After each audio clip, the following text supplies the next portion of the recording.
Old abandoned buildings, deserted cars, and remnants of foundations seem to have found their way over the years across the United States, finding locations deep within the forests and deserts or cities and towns. Each one of them has their own story. They weren't always abandoned. They weren't always old. At one point, these places were new. Someone once was here, and this was their home. They once had a life. They had a story. Now these places are overgrown with vegetation, and their brick and wood are deteriorating back into the earth. Their stories are fading. The time that once was has passed. One day, these places might be gone entirely, but that day is not today. And right now, we are going to remember their stories. Welcome to National Park After Dark.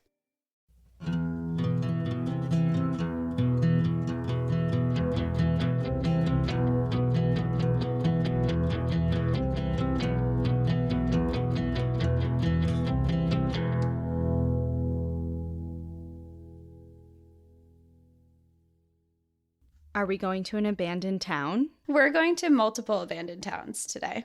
Oh, fun. I'm excited. Yeah, so this episode's going to be formatted a little bit different because we're going to go to multiple national parks today. We're going to be visiting some ghost towns that live within the national parks. Oh, yes. Yes. I'm so glad that you're doing this one and telling me, because I get to sit back and relax and have you take me to all these fun places that I would love to research on my own, but hearing you tell me is so much better. Yeah, getting to you don't have to do the research. You just get to sit back and relax and hear the story of it. Yes. Cool. Well, welcome back, everybody, to National Park After Dark. We have a fun episode today. We're going to explore a lot of stories that are going on in these national parks that maybe you never heard about, but are places you can visit. Oh, before we do start really quick, I just wanted to say that we have received so many positive messages in response to Andrea Langford's episode with people of the parks. And we're so happy that everybody enjoyed it and felt really inspired by the discussion that we had with her. And we just wanted to say that we are thankful for your positive response because we really enjoyed it ourselves. Yeah, it was really exciting to read all of your messages because we did enjoy it and we loved reading her book too. So we added it to our book recommendations on our website, npadpodcast.com. So if you are interested, it's called Ranger Confidential. We have a link on there to go buy it. It's such an interesting book and Andrea is such a cool person. So definitely go out, get that book. Yeah. Okay, take me somewhere. Okay. Well, the first place, and I thought this was going to be your guess because this has been something that has been emailed and messaged to us so many times to go to, but we are going to Cuyahoga Valley National Park, which is in Ohio. Okay, I should have guessed this because you're right. We get so many messages about this.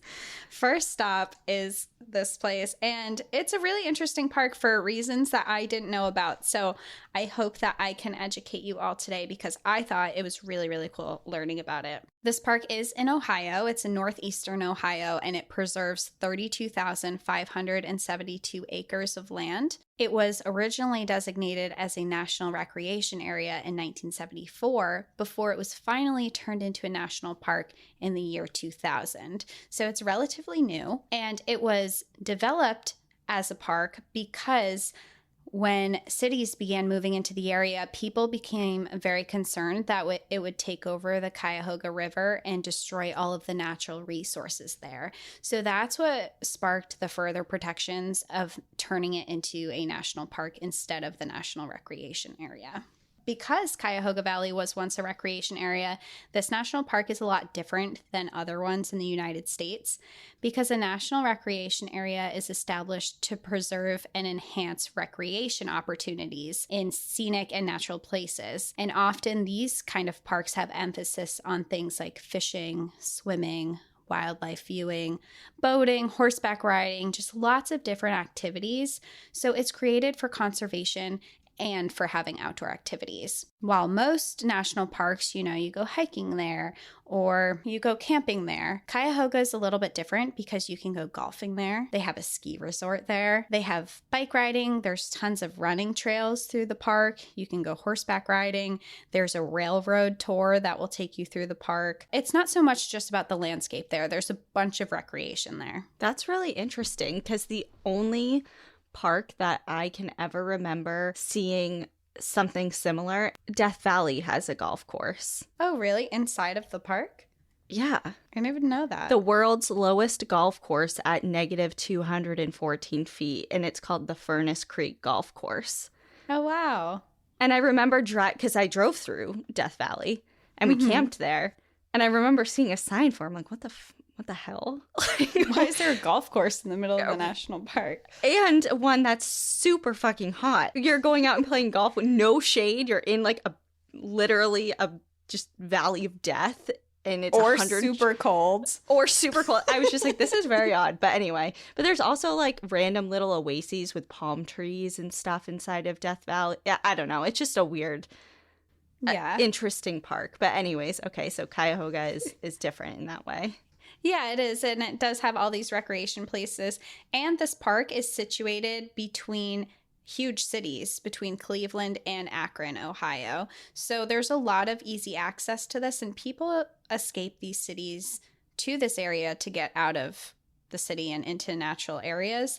So there are over 2.2 million people who come here every year. Interesting. And this park has a lot of old roads that run through it. There's covered bridges. There's even parts of the park where there's an interstate that essentially like runs over it. What? I'm trying to imagine this park and I'm not really doing a good job of it. This park is more about preserving the old state of the towns that were here and the history that's here. And it also has a big history with restoration, and conservation is a huge part of this park. So it's not one of these parks that is all about the locations, like if you go to Zion or Great Smoky Mountains, it's all about the landscapes. This is a lot different. Okay. And there is a lengthy history that goes into this park. And one of them is that inside of the borders of this park, when it was established, there was a dump here that was privately owned previously. And the family that owned it had used it to burn trash and scrap metal. And then at some point, they began accepting industrial and municipal waste. And they did so until the 1980s. And this was before it was a park. It became a park in 2000. Oh, right. Yeah, this was a little bit later established. And then there's also an interstate highway that ran right through the middle of this area of the dump. When the park became established, they began cleaning up this area. And very soon after, the rangers started to complain of headaches. They were complaining of rashes and really strong smells that were coming from it. So they decided that they needed to research this area more, and they requested people to come in and really test what they were removing because people were getting sick from being in this area. The U.S. Environmental Safety Protections Agency came in and they deemed it as contaminated. But they not only said it was contaminated, but they said that it was the most contaminated area in the entire country. What? What was it? What was in it? So the companies that they were taking waste from were companies like Ford Motor Co., General Motors, Chevron, and Chrysler. And they were taking waste from their facilities. So it was just filled with tons and tons of chemicals, along with the dump trash site that was there as well. I just feel like there's regulations for that, to properly dispose of different environmental hazards and health like why they were just like, all right, we're just going to dump it all in this one area out here. Yeah, and there were, and I think back in this time that they weren't so regulated, and they actually ended up suing some of these companies to pay for the cleanup, which ended up costing $50 million to do. Well, the Cuyahoga River, it was so polluted that in the 1960s, it actually caught on fire. Holy shit. So this is just like a gross area, essentially. Well, it's a dump. Yeah. Literally. But even from the cities, people really aren't taking care of the area properly. There's not enough conservation going on. So that's kind of where this national park is stepping in, being like, okay, there's some really vital resources here and it's a really beautiful area. We can't let this take over. So they spend $50 million to clean it up. And this is the most expensive park system cleanup that has ever been. The National Park Service finally announced in March of 2021 that the cleanup of this area was complete. March of 2021? Last year. Okay, and they started this effort in the 80s? Yes. Wow. I never knew that. And I mean, obviously, it was so polluted and there was such an expansive problem that it took so long, but that is very recent.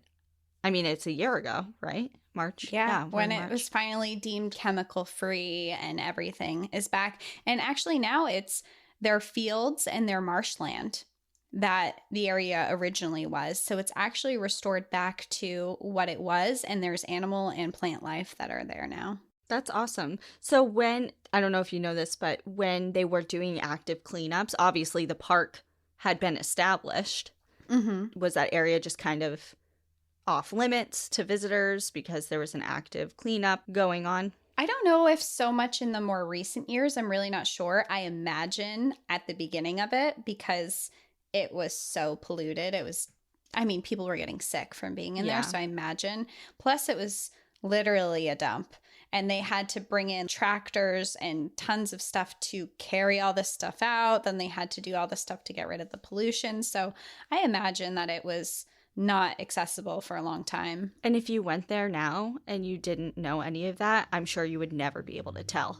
Exactly. Like the pictures of it now just look like a beautiful marsh. Yeah. And that actually brings us to another part of the park, which is the Beaver Marsh. And this is one of the most visited areas in the entire park. Before this was a national park, the wetlands here were actually drained, and this marsh area was turned into a farm and an auto body shop. The shop was surrounded by old cars, it had worn out parts, and there were a ton of trash. So this was another area of the park that the National Park Service had to take over, and they had to make efforts to make it a marsh again. So they hauled away the cars, they took away the debris, and after they took all of this out, the marshland started to come back. The beavers, who had been there before, returned to the area, and the beavers helped restore the natural water levels of the area, which in turn awakened a lot of dormant seeds that were in the soil, and then the wetland plants returned as well. So all of it came back together after they got all of this pollution and trash out of the area. That's awesome. I love that.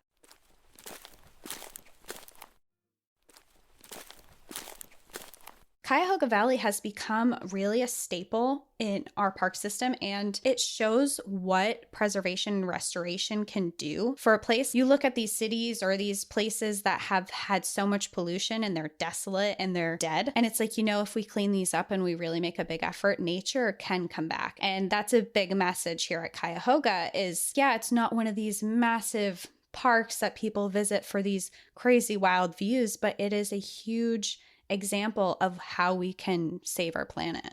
I love that. Oh, I love that so much. Right? It just makes you love this park so much, even though it's one of the smaller parks that you don't think of as often. Now you're like, wow. Well, it is. And it's also a very nice example because you're right. You'll see an area and you just think to yourself, that's screwed forever. Like there's no coming back from that. You know what I'm saying? Just little areas that you'll see and there's just trash and litter everywhere and there's not a single green plant left. And it makes you a little sad. You're like, well, that sucks. But like you said, nature will come back. Nature always finds a way. And if we clean some stuff up and make a little bit of an effort, nature will do its thing. And there's just hope for places that a lot of times are just kind of written off. Yeah. And this place, people believed in it. And that's why it did become what it is today. And it does have all these beautiful places because it was. And in Ohio, they've actually lost almost 90% of their wetlands just because of development. And now Cuyahoga protects 1,500 wetlands, and it's the home of a ton of different species of wildlife. And it's just become this really great area of restoration and preservation of their wildlife there. Go Ohio. Who would have thought? Wow. Ohio. Okay. Well, and like you said, it's between those two big cities, which I've driven by or through. And yeah, when you think of Cleveland and Akron, you do not think of restoration or conservation. So that's awesome. And kind of now going into the towns, because I did say we're going to be visiting an abandoned town here. People, as I mentioned before, people were concerned about development, and this area was a little bit developed. There was towns in and around where this national park is, and one of those is the Boston township of Cuyahoga, and this was a little town that was known as Everett. When the National Park Service bought the land, it also allowed the government to purchase each home from the people who lived there. And by purchase, I mean the family really didn't have a choice. They had to relocate. They were pretty much forced into it. There were like a couple little rules where they could finagle to stay, but they weren't allowed to change their property. There was just a lot of things that were going to go into it if they did decide to stay, and they were really pushing them to leave. And this town was originally in favor of it becoming a national park. You know, when they were like, oh, we're going to live inside a national park, this is great. A lot of these people were for conservation and loved the area and believed in it. So when they heard it was going to become a national park, they're like, oh, this is great. They didn't realize that that meant that their homes were going to be bought. And they didn't realize that they were planning to purchase the entire town. So some of the families that were here, they weren't just houses, they were businesses. And some of these businesses were in operation for over 100 years. And some of these were farms that were in operation for a long time. And they actually made a documentary about it. It's on PBS. It's called For the Good of All. And it was made in 1983. And it is a documentary of the people who are being evicted from all of their homes. And they go on and they say exactly their experience and what happened. And one of the people, they were a farmer in this area, and he was a small town farmer, you know, very local. And the Park Service essentially told him, this isn't a big enough business. This is considered essentially a hobby, and we can't keep you here for a hobby. And kicked him off of his land. And there were a lot of reoccurring stories that were similar like that. There was a florist who was there for a really long time who had to relocate. Families who had lived there for generations were being forced to relocate. So people were getting really upset about it, and people were very opposed to being kicked out of their homes. Well, I would imagine, yes. And not that this makes it right or better, but did the Park Service provide any sort of financial assistance or assistance in relocation? Yeah, so they were buying their properties from them. So they were paying whatever. I don't know what that money was, but I know that they were buying the properties. So they were getting compensated for what was happening. But a lot of people didn't want to move. You know, that's their home. Well, yeah, especially and their livelihood. Right. It's one thing to be like, yeah, well, I just rent here and it is what it is and I can live somewhere else. I have a feeling that is not the case here. You know, people, It's your home. What if that's somebody's dream home? And like you said, there's that farmer and the florist, and who knows how long their families had been there. It's not an easy, like, okay, yeah, sure. Just give us what our house is worth and we'll go. Exactly. This was just a really hard situation for people, and they were getting really upset, and there were big headlines about it too. You know, there were headlines that said things like "Park swallows up tiny community" and "The Valley, beautiful battlefield," things like that. People were up in arms about what was going on now because they didn't want to be kicked out of their homes. And some of the homes that were being taken away were barely inside of the park boundaries. There was one home that was like 100 feet inside the park boundaries, and their home was taken. Yikes. What did they do with just to demolish them? Just to get rid of the homes? Yeah, so the idea of moving people out of the town of Everett was supposed to be for conservation and preserving the scenic areas inside the parks. So they did have plans to demolish it. But the cost of buying people's property and all of the conservation and cleaning up efforts that had been going on inside of the park had been so much more expensive than they had been planning that they actually ran out of funds to demolish this entire town. Okay, so you're saying that they kicked all of these people out and forced them to relocate and then never ended up doing anything with their house? Yep. So today, the town of Everett and some of its buildings and homes are still inside of the park. It's completely abandoned, and the homes are boarded up. Their windows, doors, everything still sitting there, just completely boarded up. That is so wild. Mm-hmm. Can you imagine first of all, the heartache and the rage that you would feel? This is in the 80s. Mm-hmm. So these are people that could literally just walk over there right now and be like, yep, well, that was my home I was forced out of, and it's still here. Yes. Because I was told it was going to be demolished and it was for the park and yada, yada. And here I am looking at it. Yeah, essentially. And there's one thing that was written on one of the walls, and it was like, now we know how the natives felt.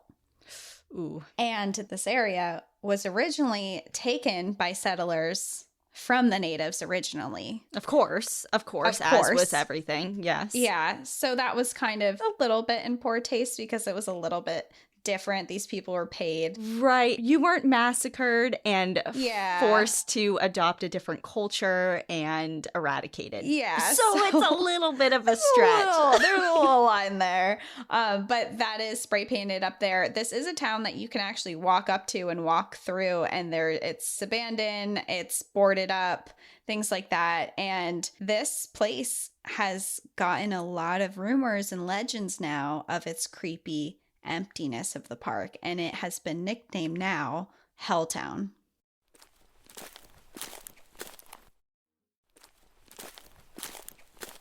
Does the Park Service have any sort of plans to do anything with it? I'm not sure about that. To get to this place, I know there was a road that was once going into the town, a paved road. There's a big road closed sign on a big cement barrier, so you can't drive through it. You got to walk there. And it's pretty much just abandoned now. It's just kind of sitting there. From my understanding, I haven't been there personally, but there are a few notable things, and there are rumors of ghosts and stuff. And one of the notable buildings inside of Helltown is the old church that is there. It's completely intact, and it's in the very center of the town. And over years, it's been rumored that this was once a place for Satanists to worship. And this theory kind of began when people saw inverted crosses with the design on the building. And they came up with all these rituals that were going on there. From all of my research that I've done on this, I have not found anything that has concluded that this is real. And from the documentary I watched from the people in 1983, they're all farmers. You know, they all seem like they're very simple, nice people. It didn't really seem like there was any like cults going on. And through some research, it said that the inverted cross is actually a very normal sign, and it was a Presbyterian church. So is it not so much from the original inhabitants, but from people just moving in? Now that it's been abandoned, just other groups of people coming in and to utilize the space for different uses, such as satanic cults and things like that? Is that what it's referring to? Maybe. It was hard to know because it's been owned by the Park Service, so it's not like nobody has been there. Right, yeah. So I don't really know where these rumors are coming from, but people have labeled Everett as Helltown because they're claiming a lot of mysterious things are happening here. And another legend that comes from here is the old abandoned school bus that is in the woods there, or was in the woods there. And it is said to be a school bus of children that were on a field trip to the park, but they were met by serial killers and then they were all murdered. And the bus is said to have ghosts of children who come out at night inside of the bus. And this is another thing where I'm like, this sounds wild. How is this not like a news story? This would be something you could research and really look into. So I did. And in reality, the bus was actually used for a family who had moved to the area and they were renovating their home. And they used the bus as a temporary living situation while that was going on. The Park Service eventually ended up removing the bus because there were too many visitors wandering through the woods at night to find it. Okay. Yeah, they're like, all right, enough's enough. There was no kids slaughtered here. Isn't it crazy how things like that start and then it becomes common knowledge that isn't even substantiated in any sort of reality? Yeah, it's like, where is this coming from? Maybe it's like Spearfinger, though. People just want to say something. Okay, but that's like a cautionary tale, and there's something to, I mean, I love a good legend behind it. Yeah. I love a good legend. I love a good, spooky story, but to like spread it as fact is a little different. Yeah. I don't know what the reason behind that being would be. It's just weird. There is another legend here, and it does have to do with a hearse. Oh, okay. As I said before, to get into this town, you'll pass this big cement road closed sign on the road, and you can't drive through it, so visitors will walk. And they have reported that there's a creepy man at his house there, and if you get too close to his house, he will get into his hearse and he'll chase you. Others have reported seeing the hearse drive down the road and then disappear. And there is a little bit of truth behind this legend that could be explained as maybe a ghost, because in this town, it did have a family that owned a hearse, and it was something that they would take out on Halloween every single year for spooky rides. Ooh, I love that. Okay. So maybe it's true. And then there's another legend that also could have some truth behind it, and there is a cemetery in this old town, and visitors have reported seeing a ghost that sits on a bench there and stares out into the distance. And interestingly enough, there's no bench in the cemetery, but people see this ghost sitting on a bench, and it's been reported multiple times. Okay, that one seems legit. Yeah, that one feels a little bit more realistic than the serial killer and bus and stuff like that. And I bet that there's some negative energy in that town. You know, people didn't leave on a happy note. Well, yeah, of course. And there's also the whole thing of not everybody who goes to check out abandoned towns or buildings or whatnot have bad intentions, because we have friends that do it, you know, and there is something to be said to get a glimpse into how things once were, especially if they're just kind of left as is. It is really cool, but I feel like these spaces can also draw in people who don't have the best of intentions, and in that way, it brings a lot of bad energy too. So maybe. I feel like it's not just because of how it was initially left, but because of who may have came afterwards, if you know what I mean. Yeah. I feel like I could see how this could get the name Helltown, you know, spooky woods, some weird vibes going on, maybe some hauntings going on over here. And I was thinking about it too, and I know the National Park Service came in and ended up taking some of this land and things. But I was thinking about it too, and if the most contaminated place in the entire country was super close to there and in the water sources, I almost wonder maybe it was a good thing. And like people didn't realize it at the time. Maybe everyone there would have gotten cancer. And I've never I didn't follow up with looking into these people or anything, but I was just thinking about it, like maybe they were in a really polluted area and it was actually really dangerous for them, and no one knew it at the time. Yeah, that's an interesting take I didn't think about, but that could be a possibility. Yeah. But at the time, yeah, it sucks. Yeah, and the documentary was really sad. If you guys want to watch it, it's on YouTube. You can just Google it, but it was really sad. Well, Helltown, Cuyahoga. I'm sure there's someone out there that's listening to this that's been there. So if you have, send pictures. Tell us about your experience. Yeah, I would be very interested to know, because I'm not doing it. So not going. I would go during the daytime, but not at night, that's for sure. Yeah, no, I have a line, and yeah, I would never touch that at night. No. I would go in the summer on a really sunny, bright, happy day. With multiple people. With multiple people. If it was raining, I wouldn't go in the fall. I bet the scariest time to go is in the fall when like most leaves of the leaves crunchy. have fallen. Yeah. And it's like a little windy, so like sticks and branches are breaking, and like everywhere you turn, something's following you. Yeah. Yeah, no. Yeah, that's definitely the scariest time. Okay, well, that's my first ghost town. Okay, great. We're going to more.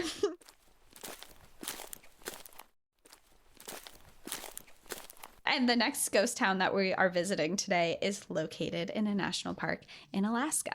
We are going to Wrangell St. Elias National Park and Preserve, which is America's largest national park. Stop. Oh my God. I was trying to, that's a side note, but my family's getting together for a family vacation, which we haven't done in a really long time. And now that, I'm in Washington, my sister got married, we just all kind of have our own things going on. Like we need to do a proper family vacation, which we haven't done in a really long time. And we were trying to pick a location, but all of us have vastly different tastes in what an ideal vacation would be like. And my mom and I kind of lean on the more of like active vacation, whereas my sister and her husband are like, we want to chill on vacation. Ian's kind of indifferent, and my stepdad really couldn't care. I don't know. So there's just like a lot of moving parts. And I was advocating for Alaska so hard. And my mom was on board with that. She's like, I mean, yeah, you're kind of right there. And I was looking at it, and I really wanted to go to this park because my mom and my stepdad were like, well, we've been to Alaska and we've done some of the parks up there. And I'm like, but you haven't done this one. And it looks really, really cool. But it didn't fly. So we're going to Sedona instead. Well, so almost Alaska. Almost Alaska. But it's just so funny that you say this park because I was really pitching this. I feel like you're going to be sad you're not going now that I'm going to tell you all about it because it's a really cool place. Okay. And Alaska is just so magical. It really, really is. You need to go. I'll go with you. Like, it's literally so magical. There's just something about Alaska, you know. It's so wild. Well, and I'm right here. It would be a disservice if I've lived here for however long. It's a quick flight. It's like a 2-hour flight, if that. Yeah. If that. Yeah. So, anyway. All right. Well, I'll go with you after we finish recording this episode because it's... Okay, great. Amazing. Okay. Well, this park, Wrangell St. Elias, is located in the southeastern part of Alaska, so it's not too far from Canada. This park is also a UNESCO World Heritage Site, and it preserves 13,175,799 acres, which is 53,320 square kilometers. And to put this size into reference, that is 6 Yellowstone National Parks could fit inside of this one. It's crazy. I'm already like in love with it, so you don't have to convince me, and I feel like you're trying to, and I'm already convinced. I love it. And everyone just Google the photos of this park right now because you're going to also fall in love, because inside of this park is the entire Wrangell range of mountains and also the St. Elias mountain range. And these mountains reach over 18,000 feet or 5,400 meters in elevation, and 9 of the 16 highest peaks in the United States are here. Mount Wrangell in this park is an active volcano, and its last eruption was in 1900. This park is also filled with tidewater glaciers, which are glaciers that eventually reach the ocean. Yeah, see, Mom, if you're listening, what are we doing? Going to Alaska. We should be going here. The highest elevations of this park are covered in snow year-round, and there's ice fields and glaciers and massive peaks. The Malaspina Glacier that flows from St. Elias Range is larger than the entire state of Rhode Island, and you're able to see the Chitina and the Copper Rivers when you fly over the landscape. You can float rivers here, you can ski the glaciers, you can hike here. And even with all of these activities that are in the park, it is one of the least visited parks in the United States, with only about 79,000 people visiting every single year. This park is very remote, and it only has 2 gravel roads that actually enter the park itself. Wrangell St. Elias is filled with wildlife and has the largest concentration of Dall sheep in North America, with about 13,000 of them living here. There's moose that are often seen here in the willow bogs in the lakes. They have mountain goats, caribou, wolves, and 2 herds of bison. They have black bears and grizzly bears that flourish here. They also have smaller mammals like lynx, wolverines, beavers, foxes, coyotes, and river otters. Wrangell St. Elias National Park is also home to another abandoned ghost town. Kennecott Milltown is in the heart of the park, and it is only accessible by the McCarthy Road or by a small plane. And it is an old mining town that has been abandoned since 1938. The towns in the mine have been designated as the Kennecott Mines National Historic Landmark inside of the national park. So it's in a national park, and this area is also a National Historic Landmark. And this park also is a UNESCO Heritage Site. It's got it all. It's magic. And everyone has recognized it, and they're like, protect, protect, protect, protect, protect. We need right, yeah. And how this town originated was in the summer of 1900. There were two prospectors, Jack Smith and Clarence Warner, who headed to the area in search of copper. And when they got there, they found that the Wrangell Range was full of it. It took almost 2 years of sampling and researching the deposits, but they found that it had the richest concentration of copper in the entire world. After some legal battles about building and conserving the area, the Kennecott Copper Mining Company ended up starting their building. And this town was extremely difficult and expensive to build. The mill town and the mine camps were made up of over 76 buildings. Some of them were as small as an outhouse, while others were 14-story high mill buildings. And if you look at pictures of this town, it's really pretty. It's this beautiful town on a hillside with like these red, beautiful buildings. And I mean, they're old and they're deteriorating now, but it's just like this really beautiful little mountain town. Oh, okay. It's just like this beautiful, beautiful area. And to be able to access the sites of copper, it required people to do construction of a 196-mile railroad that ended up costing $25 million. It included 44 miles of bridges that each year were wiped out and needed to be rebuilt. And building a railroad through this desolate area wasn't a small task either. Workers had to blast through mountainsides, rock walls, and through avalanche zones. And there were a lot of people that were reported to have died during the construction of the railroad. They ended up building 5 mines: Bonanza, Jumbo, Motherlode, Erie, and Glacier. It was in 1911 that they completed their first shipment of copper and sold it for millions of dollars. And then in the height of their mining, they were making over $30 million per shipment. And I say this and it sounds like a really big number because it is, but those numbers today are more like $280 million. Oh, because that's not today's currency. No, this Wow. is what they were making back then. So they were making a ton of money. And they were producing copper from 1909 to 1938, and they made 1.183 billion pounds of copper. And during this time, they had 500 to 600 people that were working and living in this area. And with the amount of profits and people that were here, it became a full-blown town. There were restaurants, there were homes. They even had a red light district that was here. This reminds me of, not to the same degree because it still is a town and it's not abandoned and in a national park, but I lived very, very close to Cripple Creek, Colorado, and it's the same thing. Like, it was a booming town when there was mining operations going on, and there are still some mines there. Most of them have long since been abandoned. Some of them maybe function to a much lower degree than they once did. But you'll see like pictures of the downtown back in its heyday, like in the early 1900s, and it's just flourishing. There's so many people there and so much going on. Same thing, like they had brothels going and it was just the place to be. It just like all came up so fast. And then as soon as all the mines were kind of depleted, it got kind of just abandoned. Yeah, and that's really what happened here, too. I mean, it's a similar story where by the 1920s, they used up a lot of their good quality resources and their profits were starting to decline. And with the cost of the railroad repairs that they had to do every single year and not making enough money, eventually they had to close the place entirely. And they closed it very abruptly. People left immediately. They left their equipment, they left their belongings, and all of the buildings behind.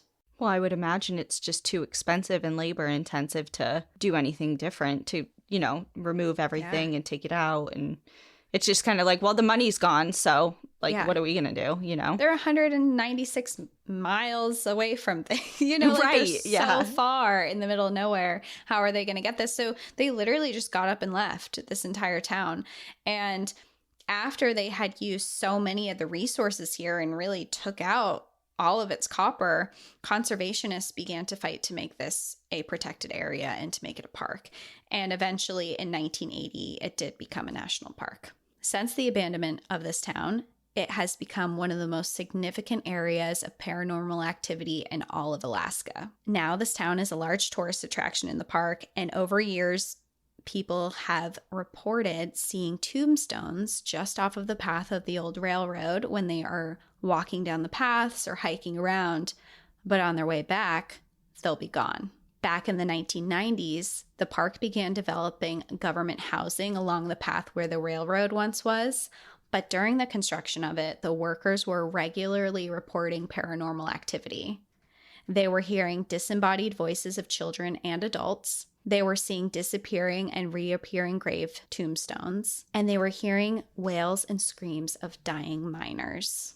Well, I was just going to ask the deaths that are associated here. I know you said, obviously, on the railroad there were some, but mining, as we've discussed before, is very dangerous work.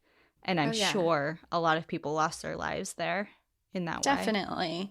And I was trying to research it, and there's not a lot of written resources of people who died there. And I think part of that is because of how remote this area was. And it didn't say numbers of how many people died, but it did say like mining accidents and railroad accidents. And it didn't say the number of people, but it said there were a lot. So these construction workers are hearing all of these weird voices, screams. It's pretty scary. And during their work, their tools started going missing. They were reporting some of their tools that were even in their belts were suddenly gone. And then their toolboxes would be gone. And all of this was really frightening the workers. And it was happening so much and so often that they ended up stopping the entire project and they just canceled it. Oh, wow. They were scared. That's significant. Yeah. Yeah. It's not just like I'm creeped out. Yeah. It was happening all the time. And it had been hindering their work. And they found like the more that they were out there, the worse that it would become. I don't like that. Yeah. And people today have still reported hearing strange noises and cries, and the disappearing, reappearing gravestones is one of the most common things that people see while they're out there. That's a very random, I was going to say something about that. That's a very odd apparition to see. Yeah, well, it was, from what I was reading, it stems to the people who died along constructing the railroad itself. People were just buried and left with little tombstones along the railroad. So while people are walking along the railroad, and it said that a lot of these ended up disappearing over the years, or they were removed or whatever it was. So now people are seeing them randomly and then they're disappearing. Okay, that makes so much more sense, because it's like something happened that maybe the headstones are gone, but they were still buried there. So it is rooted in some sort of event. Yes. And what is also really cool about this area is that you can actually do tours to go and explore all of the different places in the town. You can book tours and it will take you through all of the old buildings. You can see the stuff that people left. They'll tell the history of the people who were there and like lived there. And it's really cool. And you can go visit. You can drive out there. You can take a small plane out there. It's definitely added to my list just because it looks so beautiful and it's so interesting. Well, this is definitely now at the top of my ghost tour list. I mean, we just talked about this. I just posted about it on Instagram last weekend. Ian and I and a couple friends went and did a dark history tour of Tacoma. And it's something that I have done my whole life, and now I drag Ian along to do. But anywhere I either live or I'm visiting, it's like my favorite thing to do. And it doesn't even necessarily have to be like a paranormal tour. It's just like a history or dark history tour is, you know, kind of my jam. And this is like the crown jewel of that. Like that would just be the best. We have to do it now. Okay, I'm convinced. Great. 2 summers ago, I spent a month in Alaska and it was just the best. So I would love to go back in the summertime and hang out there. Well, you know my address and we can schedule a flight out there. Okay, I'm convinced. Great.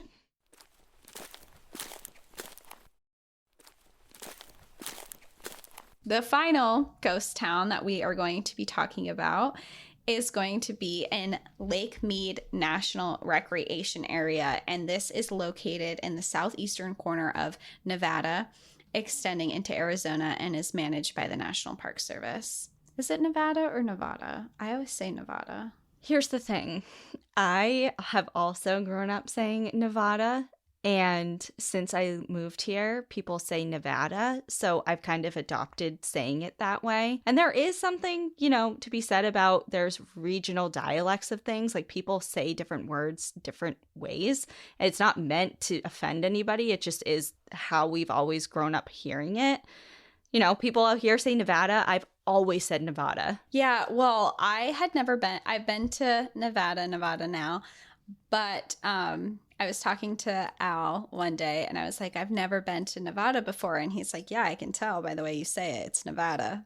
And ever since then, I've been very self-conscious about it. So anyway, we're going to Nevada.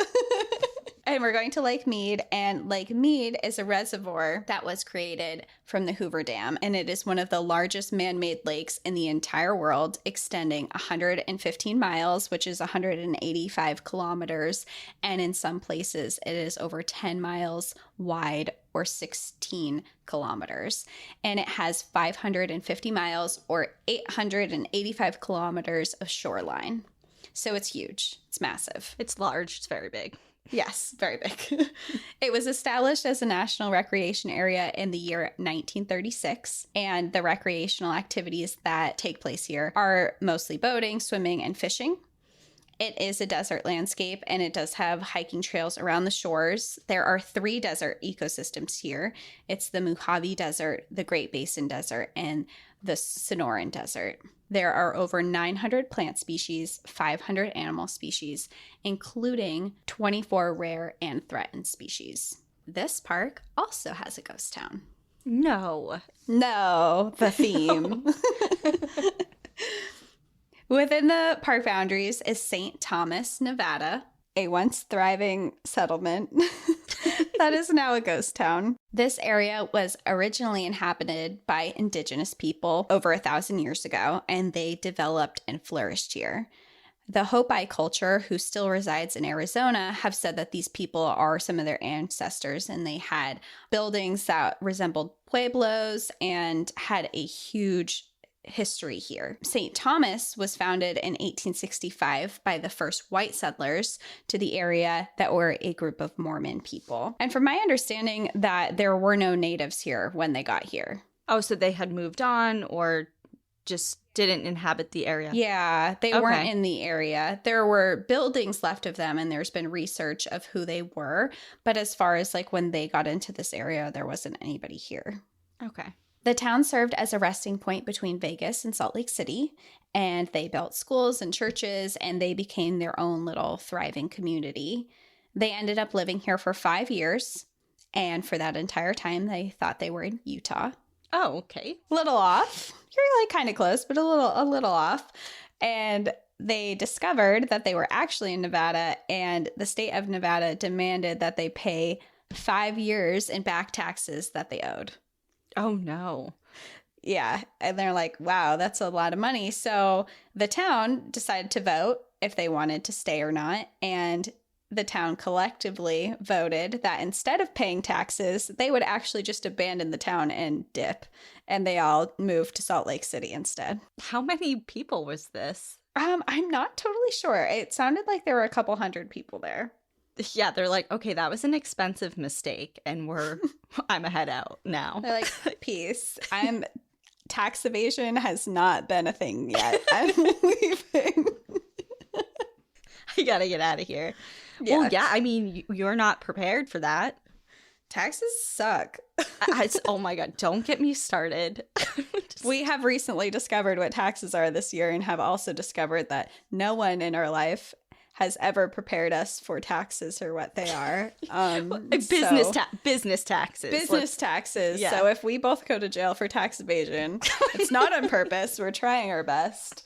Oh my gosh. It's literally learning a different language. Wow. It is. Okay. Yeah. Anyways, you just hit me where it hurts. So move on from the tax situation. Yeah. So they just leave because they don't want to pay their taxes. And then around the 1880s, new settlers arrived to this area, and they discovered that the soil here was really good for farming. And there was a large group of people. I mean, the largest amount of people that were in this area was about 500 people from this settlement. And they had a school, a post office, grocery store, a church, automobile shops, There was no plumbing or electricity here, but the people really seemed to enjoy it. They reported that they really enjoyed the simpler life and this location. In 1928, President Calvin Coolidge signed a bill that authorized the creation of the Hoover Dam. This dam was intended to create a large lake, which would be Lake Mead. The lake would extend over the town of St. Thomas, and the residents there were told that they had to leave. The government offered to reimburse them for their property, and everyone in the town left, except for one person. Hugh Lord stayed at his home up until the water started to fill his property, and when he finally left, he had to paddle away in a canoe with his belongings. What? Yeah, he was really holding out. He's like, well, maybe it won't reach me. I don't know. And then he literally had to paddle away in a canoe. And at the end of it, when the lake was finished filling up, the town of St. Thomas was buried 60 feet below the surface. Whoa. That gentleman reminds me of Harry Truman. Yeah, he's like, I'm not going. Yep, stay until the very end. Mm-hmm. He lived and he moved on to wherever. But with the temperatures and the droughts of this area, the lake started to recede after just a few years. And the town actually came back to the surface several times over the years. It was able to be seen again in 1945, then again in 1963, and then again in 2012. And it has actually been exposed completely ever since. Oh. Yeah, so it's there now. You can visit it. I was just going to ask, is it somewhere you can dive to? Nope. You can walk there. Okay. You can walk there. You don't even have to swim. You can walk.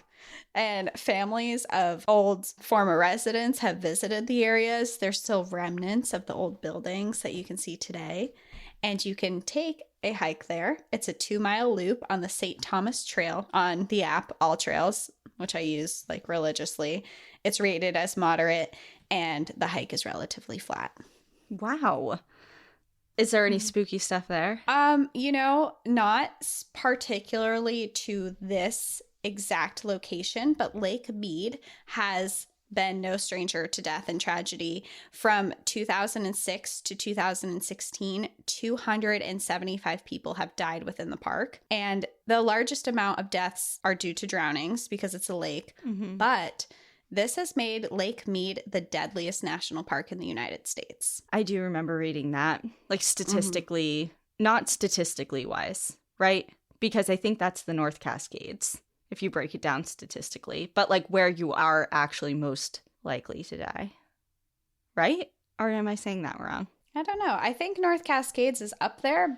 Everything I read said that this is the most deadliest, and compared to the amount of visitors, I can imagine. Just like you said, because of all the accidents on the water. Yeah. And it said some were exposure, a lot are due to accidents on the water. And this abandoned town that I had talked about previously isn't the only thing that has been left at the bottom of Lake Mead, even though the town is exposed now. On July 21st, 1948, there was a B-9 super fortress that was flying over conducting research. And this plane was a 4-engine heavy bomber plane that had been created to be used for science after World War II. So these planes were mostly known for going into World War II and dropping bombs and missiles and things like that. This plane in particular was created for research because they were trying to find better ways to essentially drop bombs and have better technology while they're out at war. And around Lake Mead, there's a lot of military areas.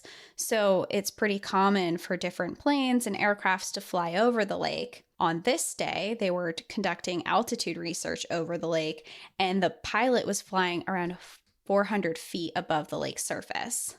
But the altimeter wasn't working correctly, and at 12:30 p.m. that day, the B-29 struck the water going 230 miles per hour. And at the initial crash, it actually skipped into the water for another half of a mile. That is so frightening. Terrifying. But all 5 people on the plane were able to escape, and they were rescued. What? Going 200 and something miles? Well, I guess it's like a skipping stone on the surface of the water instead of just plummeting right directly in. and they climbed out. One of them had a broken arm, but other than that, they were fine. They got rescued, and after that, the plane sunk to the bottom of Lake Mead. It's still there today, and because of the temperatures and the depth of the plane, it's extremely well preserved, and divers have been able to go down and see it almost completely intact. I feel like I need to get into underwater archaeology. It's so cool. After our episode we did last month for Patreon, I don't know. It just seems so... This is just something that I'm probably never going to fulfill, so I don't even know why I'm talking about it. But, like, it just seems so cool. Because, like you said, the water just has a way of preserving things in some situations that you can't see a lot of times with archaeology on land. Yeah, it's definitely an interesting field to get into. I am not particularly swimming. Like, I'm afraid of drowning, and I feel like I just wouldn't do well. So it's not for me, but I really like looking at the pictures. So if you do it, bring a GoPro or something. Okay, great. For me. All right. Okay, but you'll jump out of a plane. Yeah, that's way less scary to me. But there's no hope of surviving if you fall out of a plane. But there's not like water crushing me. I guess they're not great either way. It sucks. Yeah. Anyway, these are my ghost town stories. And I feel like we've gotten off track a lot this episode. People are gonna be like, shut up. Yeah. Well, thanks for sharing the ghost story. I mean, towns. Ghost towns. Ghost towns. Yeah, they're super interesting. There's a lot of stories behind them. They're all accessible. You can visit each one of these. If you've been there, send us some pictures. Tell us your experience because they sound really interesting. Especially the Wrangell St. Elias one. Yeah, that one's like top of the list. Gotta go. That's really cool. I'm glad that you did it because I know you were toying around with doing it around Halloween, and I'm glad you waited because I liked it more so because it wasn't like super paranormal focused. It's interesting in and of itself without an added like spooky factor. Yeah, it just has so many, definitely some of the spooky factors are in there, but just the stories that these towns hold are so interesting and cool, and they're in beautiful areas too. It's just a good reason to go outside. Awesome. Well, thanks for sharing. Yeah. Well, that's everything I have for this week. Thank you everyone so much for joining us. We will see you next week, but in the meantime, enjoy the view. But watch your back. Bye. Bye.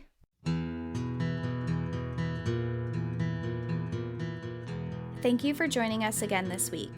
If you have a trail tale you'd like to share, send us an email at npadstories@gmail.com. Follow us on Instagram and Facebook at National Park After Dark and on Twitter at NPAD Podcast. Become an outsider by joining our Patreon, where you'll gain access to monthly bonus stories and exclusive content. And remember, when you support our partners, you're supporting our show. To access our special discount codes along with source information from today's episode, check out the show notes. For information on the show, to shop our merch store, sign up for our newsletter, and more, visit npadpodcast.com. And if you're enjoying the show, please rate, review, and subscribe wherever you listen to podcasts.